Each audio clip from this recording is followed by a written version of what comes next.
Hello বন্ধুরা, Sunday রবিবার, Sunday good afternoon, শুভ বিকাল। চললাম ইস্কন মন্দিরে বেড়াতে। আমি আর মাসিমণি আর বোন সবাইকে নিয়ে আমি চললাম বেরু করতে। আশপাশের আমাদের এখানে যারা চেনো তো চেনোই, যারা চেনো না, ডোমজুর হাওড়া জেলার ইস্কন মন্দির 1 নম্বর পুলের সামনে। আর কিছুটা গিয়েই হরে কৃষ্ণ মন্দির, ইস্কন মন্দির। দেখো, ইস্কন মন্দিরের গেটে চলে আসলাম। মন্দিরের গেটটা দেখতেই পাচ্ছ। প্রবেশ করলাম। ওখানে পাশে জুতো খুলে হাত ধুয়ে মন্দির প্রাঙ্গণে চললাম আমরা। হরে কৃষ্ণ কৃষ্ণ কৃষ্ণ হরে হরে, হরে রাম রাম রাম হরে হরে। শুনেছি 3 বার নাকি রাধার নাম বললে শুভ কিছু ফল পাওয়া যায়।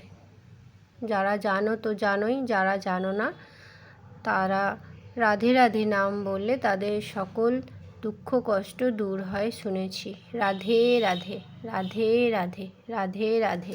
টিপ টিপ করে জল অনবরত পড়তেই থাকছে, কিন্তু তবু আমরা শুনলাম না যে আজ যাবই ইস্কন মন্দিরে। মাসিমণি বোন এরা উঠছে, আমিও পিছনে পিছনে ক্যামেরা করতে করতে উঠলাম। এই বাচ্চাটি ওখানে ছিল, তো ও দেখলাম আমি ক্যামেরা করছি, আমার দিকে তাকাচ্ছিল। আমি বললাম, আসবে আমার সাথে ছবি তুলবে? বলছে হ্যাঁ, তাহলে এসো। খুব ভালো লাগলো, মিষ্টি একটা বাচ্চা কাছে ডাকতেই খুব সুন্দরভাবে কাছে আসলো, ভালোই লাগছে। চারিপাশটা তোমাদের দেখাচ্ছি। দেখো, এখানে হনুমান আছে, এখানে গরুর আছে তো মহাদেব। চারপাশটা তোমাদের দেখালাম। দেখো, খুব সুন্দর লাগছে দেখতে। টিপ টিপ বৃষ্টি ধারায় বেশ ভালোই লাগছে। হরে কৃষ্ণ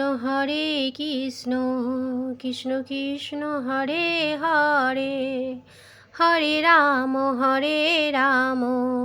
রাম রাম হরে হরে, হরে কৃষ্ণ কৃষ্ণ কৃষ্ণ হরে হরে, হরে রাম রাম রাম হরে হরে। মহাদেবের কাছে আস্তে আস্তে নামছি, এত জল পড়েছে, আর মার্বেলের সিঁড়ি, বুঝতেই পারছো জলও জমে আছে, তো পড়ে যাওয়ার ভয় ভীষণ। আস্তে আস্তে ধরে ধরে সব নামা হলো। দেখো, জয় বজরংবলী।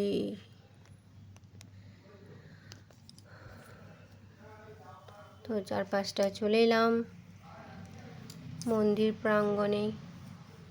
দেখো, এখানে হচ্ছে ভোলেনাথের ষাঁড় বসে আছে, নন্দী মহারাজ, আর ইনি হলেন ভোলেনাথ। ভোলেনাথ কত মালা চাপিয়ে রয়েছে গো। ওম নমঃ শিবায়, ওম নমঃ শিবায়, ওম নমঃ শিবায়।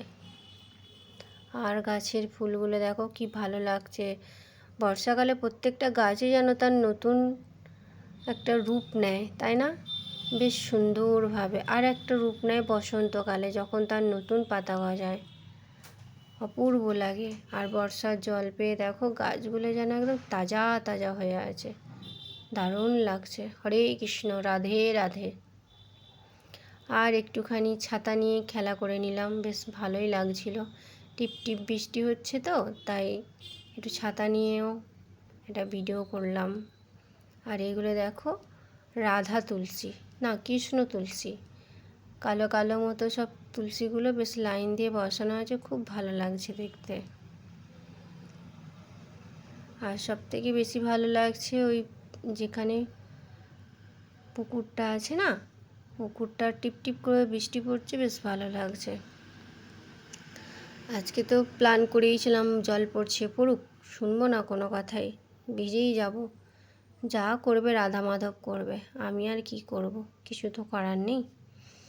তো বন্ধুরা, তোমরা সময় পেলে আসো ইস্কন মন্দির ডোমজুড়ে। টাটা।